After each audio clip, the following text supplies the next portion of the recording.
Hi, my name is Mike Mataczynski. I'm a husband, a father, and a hand tool woodworker.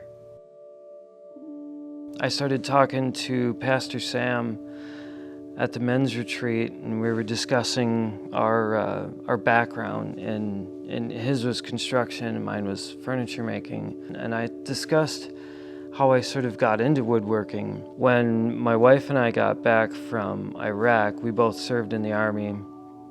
When we got back from Iraq, we had severe anxiety that we were dealing with. And I ended up self-medicating with opiates, and I got severely addicted. I thought I was just fine, and I thought that I was successful in the world, and I realized that I was just successful at hiding my addiction on the surface. And it wasn't until I hated myself enough to the point where I became suicidal. And I remember the day, I no longer feared killing myself. And that is what scared me. And when I went to treatment, I was reintroduced to the loving aspects of Christ. I realized that I was worthy of love. And in fact, I was taught how to pray in a meditative format. And in that experience, I was spoken to. But it wasn't with words. I was shown this vision, and I was filled with an unexplainable, immeasurable amount of love that it was unlike anything I'd ever experienced before. Through this process of getting clean, I discovered old school hand tool woodworking. Hand tool woodworking is, the best way I can describe it is I try not to use any electricity, and I use antique tools to create beautiful pieces of furniture. I just use a mallet and a chisel and a hand plane and a back saw and a hand saw. It's joining wood together in the same way Jesus did when he walked the earth.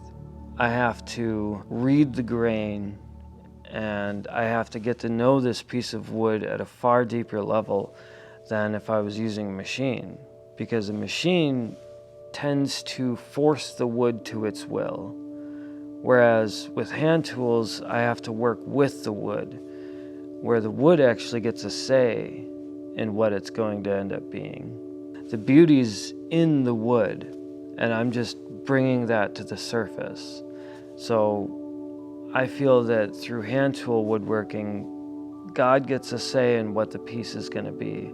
People ask me all the time, especially in the shop that I have my day job at, why do I use hand tools when it's so much faster to use a machine? And I usually just tell them, like, you're not engaging with your project. You're just getting through it. So many times people say the cliche statement that life is a journey and it's not the end. Well, it's a cliche for a reason, because it's true. By utilizing hand tools instead of machines, I actually get to enjoy the journey, and I actually get to see all these fine details that I would miss, which I think it's not just fun, it's something that helps me feel alive.